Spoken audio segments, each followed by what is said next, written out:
कहानी की शुरुआत होती है एक ग्रुप एक्सप्लोरर्स से, जिनकी लीडर है सोफिया, और वो सब पैसिफिक ओशन में मौजूद है। सोफिया एक बहुत ही बड़ी फीमेल शार्क लिलीज को तलाश कर रही है। अचानक उनके सिस्टम पर एक अलर्ट आता है कि वो शार्क उनके बहुत करीब आ चुकी है। सोफिया तुरंत सभी डाइवर्स को ऑर्डर देती है, नीचे उतरो और शार्क को पीछे से कवर करो। जिसके बाद कुछ डाइवर्स समुद्र में छलांग लगा देते हैं, जिनमें सोफिया का हस्बैंड क्रिस भी शामिल होता है। थोड़ी देर की तलाश के बाद वो एक छोटे मरे हुए व्हेल मछली को देखते हैं, लेकिन किसी को समझ नहीं आ रहा कि वो मरी कैसे। क्रिस उसके करीब जाता है और देखता है कि उसके जिस्म पर शार्क के काटने के निशान हैं। तभी अचानक बहुत सारी फीमेल शार्क्स निकल आती हैं और पता चलता है कि वो सब लिलिस की बेटियां हैं। तभी लिलिस खुद सामने आ जाती है और सब उसे देखकर हैरान रह जाते हैं, क्योंकि उसका साइज पिछली बार के मुकाबले में डबल हो चुका होता है। 2 महीने पहले जब वो सब लिलिस को देखने आए थे, तब उसका साइज 3 मीटर था। अब लिलिस सिर्फ 2 महीने में 7 मीटर लंबी हो चुकी है। सोफिया क्रिस से कहती है कि जल्दी से उसका सैंपल लो ताकि हम उसके तेजी से बढ़ने का राज जान सकें। क्रिस हिम्मत करके उसके करीब जाता है सैंपल लेने, लेकिन लिलिस तुरंत उस पर हमला कर देती है। उसी वक्त क्रिस और सोफिया के बीच कनेक्शन कट जाता है। सोफिया बहुत परेशान हो जाती है और खुद समुद्र में उतर जाती है ताकि अपने हस्बैंड को ढूंढ सके। वो जैसे ही नीचे जाती है, उसे क्रिस का कटा हुआ बाजू मिलता है और वहां और किसी डाइवर का कोई नामो निशान नहीं होता। वो समझ जाती है कि वो सब शार्क की खुराक बन चुके हैं, मगर वो हिम्मत नहीं हारती और फैसला करती है कि किसी तरह उस शार्क से सैंपल लेकर ही रहेगी। वो लिलिस के करीब पहुंचती है और सैंपल लेने की कोशिश करती है, लेकिन शार्क उस पर भी हमला कर देती है। सोफिया खुशकिस्मती से एक जाल में फंस जाती है, लेकिन शार्क जाल को खींचती हुई समुद्र की गहराइयों में ले जाती है। किसी तरह से वो जाल से निकलने में कामयाब हो जाती है और खुद को बचा लेती है। फिर 3 साल बीत जाते हैं और हम पहुंचते हैं पेरिस, जहां 2 नौजवान लड़के सीन नदी में मछलियां पकड़ रहे होते हैं। लेकिन अचानक उनके जाल में एक बम आ जाता है। ये देखकर वो दोनों लड़के पुलिस को इस बम की खबर देते हैं। बम की खबर सुनकर रिपोर्टर्स भी वहां आ जाते हैं। तभी पुलिस आकर लोगों को समझाती है कि वर्ल्ड वॉर 2 के दौरान यहाँ शेल्स और मिसाइल्स रखी गई थीं, इसलिए डरने की कोई जरूरत नहीं है। यहाँ अक्सर बम मिलते रहते हैं और जब तक हम यहाँ हैं कुछ नहीं होगा। लोगों को यकीन दिलाया जाता है कि नदी सुरक्षित है। फिर हम पहुंचते हैं व्हेल कंजर्वेशन सेंटर, जहां हमें सोफिया दिखाई देती है। अब सोफिया ने शार्क पर रिसर्च करना बंद कर दिया है और अब वो बच्चों को मछलियों के बारे में जानकारी देती है। लेक्चर के दौरान उसे महसूस होता है कि कुछ लड़के उसका मजाक उड़ा रहे हैं। वो कह रहे होते हैं, कहाँ है वो सैंपल जो तुम्हारे हस्बैंड ने लाया था? क्या वो शार्क उसे मारकर सिर्फ सैंपल ही छोड़ गई? सोफिया बहुत दुखी हो जाती है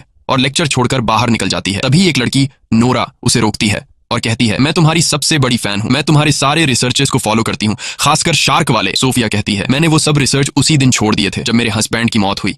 उन दिनों की याद मत दिलाओ, मुझे तकलीफ होती है। वो जाने लगती है, लेकिन नोरा कहती है, मैंने पता लगाया है कि तुमने लिलीज के शरीर में एक ट्रैकर डिवाइस लगाई थी। सोफिया हैरान रह जाती है। इसके बाद नोरा उसे अपनी ऑर्गेनाइजेशन ले जाती है ताकि डिटेल में बात कर सके। हमें पता चलता है कि नोरा ने समुद्री जीवों को बचाने के लिए एक ऑर्गेनाइजेशन बनाई है। वो समुद्र में रहने वाले जानवरों से बेहद प्यार करती है। नोरा सोफिया को बताती है कि उसने पिछले 3 साल से लिलीज की मॉनिटरिंग की है और कहती है, सोफिया तुम्हें यह पता नहीं होगा कि लिली सब सीन नदी में है। सोफिया हैरान रह जाती है और कहती है, ये नामुमकिन है क्योंकि शार्क फ्रेश वाटर में जिंदा नहीं रह सकती। नोरा बताती है कि क्लाइमेट चेंज और पॉल्यूशन ने लिलीज की नेचर को बदल दिया है और अब वो इस माहौल में भी जीने के काबिल हो गई है। हमारे ग्रुप की कोशिश है कि उसे वापस समुद्र में भेज दें, वरना वो किसी भी वक्त मर सकती है। नोरा कहती है, मैं आज रात डाइव करने वाली हूँ, तुम भी साथ चलो। सोफिया हम दोनों शार्क को देखते हैं और उसे उसके घर वापस ले जाते हैं। सोफिया कहती है, क्या डाइव? तुम्हें क्या लगता है ये इतना आसान है? ये बहुत ज्यादा रिस्की है, ऐसा करने से तुम्हारी जान जा सकती है। ये कोई आम सी मछली नहीं, ये दुनिया की सबसे खतरनाक शार्क है। सोफिया वहां से निकलकर अपने घर पहुंचती है। घर जाकर वो अपने हस्बैंड के आखिरी मिशन की वीडियोस देखती है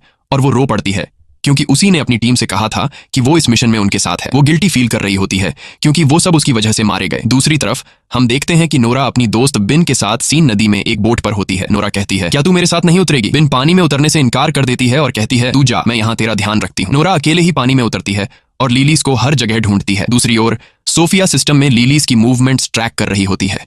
वो देखती है कि शार्क नोरा की तरफ बढ़ रही है, जिसके बाद वो पुलिस को कॉल करती है और बताती है कि नोरा अकेले रिवर के पानी में शार्क को ढूंढने गई है। नोरा अब भी शार्क को तलाश रही होती है। फिर वो एक कार के करीब जाती है जिस पर शार्क के अटैक के निशान होते हैं। उसी वक्त उसे पुलिस के सायरन की आवाज आती है, तो वो समझ जाती है कि पुलिस नदी तक पहुंच गई है। वो फौरन पानी से बाहर आती है और भागने की कोशिश करती है, मगर पुलिस उसे पकड़ लेती है क्योंकि इस रिवर में डाइविंग मना है। सोफिया भी उसी वक्त वहां पहुंच जाती है और नोरा को पुलिस के हाथों गिरफ्तार होते हुए देखती है, मगर वो कुछ नहीं कर सकती। पूरी रात वो नदी के पास खड़ी रहती है लिलीज की मूवमेंट्स को ट्रैक करने के लिए। अगले दिन नोरा अब भी पुलिस स्टेशन में होती है, क्योंकि वो कुछ भी बोलने को तैयार नहीं होती कि वो नदी में क्यों गई थी। वो सिर्फ कहती है, बस यार मैं तो नहाने गई थी। इंस्पेक्टर का नाम आदिल होता है। वो कहता है, तुम यहाँ से बाहर तभी निकलोगी जब सच बोलोगी। नहाने की कहानी छोड़ो, हमें बेवकूफ समझा है क्या? नोरा कहती है, सुनो भाई, मैं शार्क ढूंढने गई थी। आदिल हंसता है, क्या तू मेरे साथ मजाक कर रही है? नदी में शार्क? ये तो जहरीला पानी है, और फिर वो यहाँ आई कहाँ से? तुमने मुझे बेवकूफ समझा है? नोरा कहती है, मेरा यकीन करो, मैं पानी में शार्क को ढूंढने गई थी, लेकिन अफसर मानने को तैयार नहीं था। दूसरी तरफ सोफिया अब भी उसी जगह पर मौजूद होती है जहां कल रात थी, शार्क की मूवमेंट्स को देख रही होती है और वो काफी नर्वस और डरी हुई होती है क्योंकि शार्क उसके बहुत करीब होती है। तभी उसे पुलिस स्टेशन से कॉल आती है और उसे अपने ऑफिस बुलाया जाता है। वहां जाकर उसे पता चलता है कि ये कॉल नोरा की रिक्वेस्ट पर की गई थी ताकि वो ये प्रूव कर सके कि शार्क वाकई नदी में है। तभी पुलिस को एक लाश मिलती है नदी के किनारे से। सोफिया लाश की हालत देखकर डर जाती है क्योंकि लाश का आधा हिस्सा गायब था, जैसे उसे किसी बड़े जानवर ने काटा हो। सोफिया कहती है ये काम तो शार्क का ही लगता है। फिर वो पुलिस स्टेशन जाती है और एक लेडी इन्वेस्टिगेटर को सारी जानकारी देती है जो वो लिलीज के बारे में जानती थी। वो ये भी बताती है कि ये शार्क बहुत खतरनाक है, जैसा कि तुम लोग समझ रहे हो वैसी नहीं। इसका साइज बहुत तेजी से बढ़ रहा है और हमें एक एक्सपर्ट टीम चाहिए ताकि हम शार्क को उसके असली समुद्र में वापस ले जा सकें, वरना अगर ये नदी में रही तो किसी भी वक्त मर सकती है। लेकिन वही नोरा को लगता है कि सोफिया और ऑफिसर शार्क को मारने वाले हैं, इसलिए अब नोरा शार्क को बचाने के काम पर लग जाती है और ऑफिसर सोफिया और अदिल को ऑर्डर देती है कि शार्क को सेफ तरीके से समुद्र में पहुंचाया जाए। फिर सोफिया डाइवर्स की टीम के साथ सीन नदी पहुंचती है ताकि शार्क को पकड़ सके। दूसरी तरफ नोरा भी चुपचाप उनका पीछा करती है और दूर से शार्क की मूवमेंट्स को देखती रहती है। सोफिया और उसकी टीम ट्रैकर के जरिए लिलीज की लोकेशन फिक्स कर लेते हैं। डाइवर्स जल्दी से सूट पहन के नदी में उतर जाते हैं। नोरा को लगता है कि वो लिलीज को मार देंगे तो फौरन अपनी दोस्त बिन को कॉल करती है और कहती है कि वो ट्रैकर सिस्टम हैक कर दे ताकि डाइवर्स शार्क की लोकेशन ट्रेस न कर सकें। बिन उसकी बात मान लेती है और सिस्टम बंद कर देती है। तभी डाइवर्स पानी में लिलीज को तलाश करते रहते हैं और वो लिलीज के काफी करीब होते हैं। उन्हें उसकी मूवमेंट का एहसास होने लगता है। तभी ट्रैकर अचानक बंद हो जाता है और वो उसका लोकेशन नहीं जान पाते। वो सब जल्दी से ऊपर आ जाते हैं इससे पहले कि शार्क उन्हें मार डाले। आदिल हैरान रह जाता है कि ट्रैकर अचानक कैसे बंद हो गया और वो सोफिया से कहता है मुझे लग रहा है कि ये सब तुम्हारा किया धरा है। कसम से अगर कंफर्म हो गया कि तूने ये किया है तो ये तेरे लिए जिंदगी का आखिरी दिन होगा। सोफिया उसकी बातों से नाराज हो जाती है और वहां से चली जाती है और इत्तेफाक से वो नोरा को दूर से देखती है जो छुप के सब कुछ देख रही होती है। तो वो फौरन समझ जाती है कि उसी ने ट्रैकर का सिस्टम खराब किया है। रात को आदिल अपनी अफसर से बात कर रहा होता है और कहता है कि हमें दरिया के आसपास सब रुकावटें लगा देनी चाहिए जब तक हम उस शार्क तक नहीं पहुंचते। तो वो कहती है कि हम नदी का किनारा बंद नहीं कर सकते क्योंकि कुछ दिनों बाद यहाँ एक बहुत बड़ा रेस फेस्टिवल शुरू होने वाला है जिसे हम किसी भी हालत में रद्द नहीं कर सकते। पता चलता है कि ये फेस्टिवल एक बड़ी स्विमिंग रेस है जो सीन नदी में होने वाली है और इसमें देश के सबसे प्रोफेशनल स्विमर हिस्सा लेने वाले हैं। जाहिर है कि सिटी मेयर इस फेस्टिवल को कैंसिल नहीं करेगी क्योंकि इस पर $1 अरब से ज्यादा डॉलर खर्च हो चुके हैं। आदिल बहुत मायूस हो जाता है और सोफिया के बारे में सर्च करता है और उसे सब कुछ पता चल जाता है कि उसके आखिरी मिशन के बाद क्या हुआ था। उसका हस्बैंड और पूरी टीम मर गई और वो अब भी खुद को कसूरवार मानती है। आदिल बहुत दुखी होता है कि उसने उसके साथ सख्त बात की और उसे नाराज करके भेज दिया। अगले दिन नूरा एक वीडियो बनाती है जिसमें वो शार्क के साथ हो रहे जुल्म पर बात करती है। वो कहती है कि हर साल लाखों शार्क मार दी जाती हैं ताकि ब्यूटी प्रोडक्ट्स और अमीरों के खाने बन सकें। ये क्रिएचर भी इंसानों की तरह जीने का हक रखती है। वो अपने जैसे नौजवानों से कहती है कि वो उसकी ऑर्गेनाइजेशन में शामिल हों और लिलिस शार्क को समंदर वापस पहुंचाने में मदद करें। सरप्राइज ये होता है कि वीडियो को लाखों व्यूज मिलते हैं और उसकी टीम में सैकड़ों नौजवान शामिल हो जाते हैं। सबका एक ही मकसद होता है, लेलिस को सलामती से समंदर तक वापस ले जाना। फिर आदिल सोफिया से मिलता है और कहता है मैं माफी चाहता हूं अपनी बदतमीजी के लिए और वादा करता हूं कि मैं तुम्हें सिटी मेयर से मिलवाऊंगा। तुम उसे सब कुछ समझाओ। जिसके बाद आदिल सोफिया को मेयर से मिलवाने ले जाता है। सोफिया मेयर को सारा किस्सा सुनाती है और स्विमिंग रेस बंद करवाने की रिक्वेस्ट करती है, मगर मेयर कहती है कि हजारों फौजी वहां पर मौजूद होंगे और फेस्टिवल अपने टाइम पर ही स्टार्ट होगा। कोई शोर शराबा नहीं चाहिए। सोफिया गुस्से में आकर कहती है ये फेस्टिवल कैंसिल होना चाहिए वरना तुम सैकड़ों लोगों को मौत के मुंह में भेज दोगी। अगर वो लोग नदी में उतरे तो लेलिस एक एक करके सबको खा जाएगी और तुम्हें अंदाजा भी नहीं है कि लेलिस दुनिया की सबसे खतरनाक शार्क है जिसे कोई भी काबू नहीं कर सकता। मेयर कहती है देखो बहन, साफ साफ बात सुन लो, फेस्टिवल कैंसिल नहीं होगा। सरकार ने $1 मिलियन खर्च किए हैं इस पर। फिर मेयर पुलिस को ऑर्डर देती है कि किसी भी कीमत पर उस शार्क को मार दिया जाए। पुलिस सोफिया से मदद मांगती है तो सोफिया कहती है मैं एक प्लान बनाऊंगी कि हम उसे नदी से निकालकर समंदर ले जाएं मगर उसे मारा नहीं जाएगा। वो एक प्लान बनाती है जिसमें खास फ्रीक्वेंसीज के जरिए शार्क को ट्रैप किया जाएगा और थोड़ी देर के लिए बेहोश करके उसे समंदर में शिफ्ट कर दिया जाएगा। मगर प्लान शुरू होने से पहले बेन आ जाती है और वो मान जाती है कि उसने ही ट्रैकर सिस्टम खराब किया था और अब उसे पछतावा हो रहा है। लेकिन मसला सिर्फ ये नहीं, नूरा ने लेलिस का लोकेशन ट्रेस कर लिया है और वो आज ही उसे समंदर की तरफ ले जाने का प्लान बना रही है। वो बताती है कि शार्क इस वक्त सीवरेज के टैंक के पास है। वो सोफिया और पुलिस से कहती है कि वो नूरा को रोकें क्योंकि वहां कुछ नौजवान भी मौजूद होंगे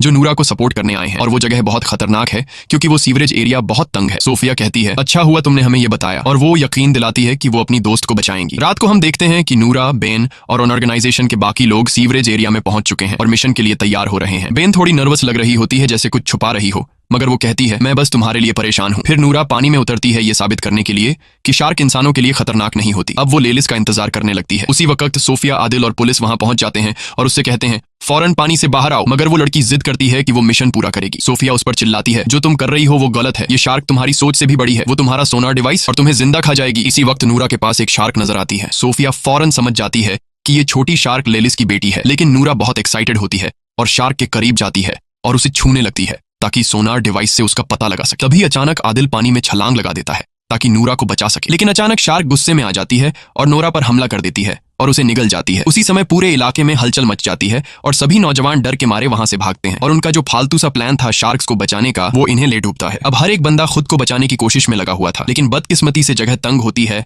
और काफी लोग पानी में गिर जाते हैं और लेलिस और उसकी बेटी उन्हें मार देती हैं। हर तरफ पानी में इंसानों के टुकड़े नजर आ रहे थे। सारा पानी खून से लाल हो गया था। जैसे तैसे करके स्विमर थोड़े बहुत लोगों को बचा लेते हैं, लेकिन ज्यादातर लोग वो होते हैं जिनके हाथ या टांगें कट चुकी होती हैं, यानी वो सिर्फ बचा हुआ शरीर वापस ले आते हैं। फिर सब जख्मियों को पीरिस के हॉस्पिटल ले जाया जाता है, जहां सोफिया शॉक में खड़ी होती है और यकीन नहीं कर पा रही होती कि क्या हुआ। वो रोने लगती है, अपने शौहर और पुरानी टीम को याद करती है। तभी आदिल उसके पास बैठता है और उसे तसल्ली देता है। कुछ देर बाद आदिल और सोफिया को सीवरेज एरिया में बुलाया जाता है। जब वो वहां पहुंचते हैं तो लेलिस की बेटी की लाश मिलती है। उसे लैब ले जाया जाता है ताकि सोफिया उस पर रिसर्च करे, शायद कोई क्लू मिल जाए। उसी समय सोफिया को पता चलता है कि ये शार्क सिर्फ 2 महीने की है और वो प्रेग्नेंट भी है, और सोफिया को लेलिस की बढ़ती हुई ग्रोथ का भी पता चल जाता है। हैरान करने वाली बात ये होती है कि ये फीमेल शार्क बिना किसी मेल शार्क के कोलैब किए बच्चे पैदा कर सकती है, यानी बिना नर के खुद ब खुद बच्चे देना। सोफिया समझ जाती है कि ये शार्क बहुत बड़ी आफत है, क्योंकि लेलिस की तादाद कुछ महीनों में बहुत ज्यादा बढ़ जाएगी और ये इंसानों के लिए बहुत बड़ा खतरा बन सकता है। इसीलिए लेलिस और उसकी सारी नस्ल को खत्म करना बहुत जरूरी है, वरना वो इंसानों को खत्म कर देगी। अगले दिन सोफिया और उसकी टीम मेयर के ऑफिस पहुंचती है और उसे सारी नई जानकारी देती है। मेयर बहुत नाराज होती है क्योंकि मिशन नाकाम हो चुका होता है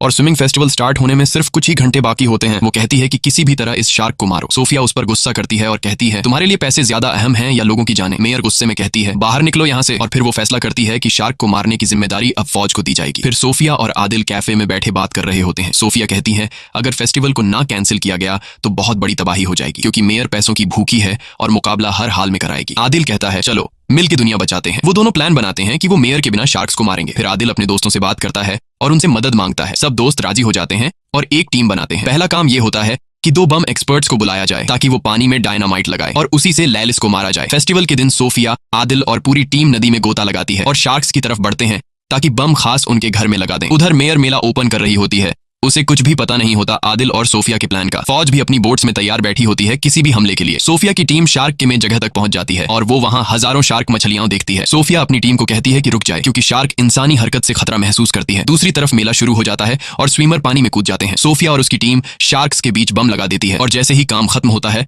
सब ऊपर जाने की कोशिश करते हैं। तभी एक शार्क आती है और टीम के 2 बंदों को मार देती है। सोफिया आदिल को खींचती है ताकि जल्दी निकल सकें, लेकिन बम जल्दी फट जाते हैं। धमाका होता है और टीम के बाकी लोग ऊपर उनका इंतजार कर रहे होते हैं। सोफिया आदिल को ऊपर ले आती है। टीम उसे बोट में डाल देती है क्योंकि वो जख्मी होता है। तब सोफिया फैसला करती है कि वो अकेले नीचे जाएगी ताकि यकीन कर ले कि लेलिस मर चुकी है या नहीं। लेकिन जब वो वापस आती है तो पता चलता है कि लेलिस अभी भी जिंदा है। फिर अचानक लेलिस कश्ती पर हमला करती है, टीम को गिरा देती है और पूरी टीम को मार देती है। लेकिन खुशकिस्मती से आदिल और सोफिया बच जाते हैं और ऊपर आ जाते हैं। तब वो देखते हैं कि शार्क तैराकों की तरफ बढ़ रही है, तो वो दोनों पानी में वापस कूद जाते हैं ताकि उसे रोक सकें। लेकिन तब तक बहुत देर हो चुकी होती है। शार्क पहले ही तैराकों तक पहुंच चुकी होती हैं और एक एक करके सबको मारने लगती हैं। एक ही झटके में नदी का पानी लाल हो जाता है। हर तरफ इंसानों के टुकड़े तैर रहे होते हैं। पूरा इलाका चीख पुकार और अफरा तफरी से भर जाता है। तभी फौज पहुंचती है और लेलिस पर गोलियां चलाती है, लेकिन उन गोलियों का उस पर कोई असर नहीं होता। सबसे बड़ा खतरा यह होता है कि नदी के नीचे कई बम पहले से लगे होते हैं। अगर कोई गोली उन पर लग गई तो पूरा शहर उड़ जाएगा। और फिर वही होता है, एक गोली बम से टकरा जाती है और जोरदार धमाका होता है। पूरा शहर तबाह हो जाता है। धमाके की वजह से एक भयानक सुनामी आती है जो पूरे शहर को बहा ले जाती है। कई लोग डूबकर मर जाते हैं, जिनमें सोफिया और आदिल भी होते हैं। सोफिया पानी की सतह पर आती है और बेहोश आदिल को देखकर किसी सुरक्षित जगह ले जाती है। दोनों एक लोहे के बड़े टुकड़े पर चढ़ जाते हैं। कुछ देर बाद आदिल को होश आता है और वो पूछता है, हम कामयाब हो गए? शार्क मर गई ना? सोफिया उसकी तरफ देखती है। उसकी आंखों में आंसू होते हैं, लेकिन वो कुछ नहीं बोलती। आदिल चारों तरफ देखता है और सदमे में चला जाता है। पूरा पेरिस शहर डूब चुका होता है और हर तरफ शार्क मछलियां तैर रही होती हैं।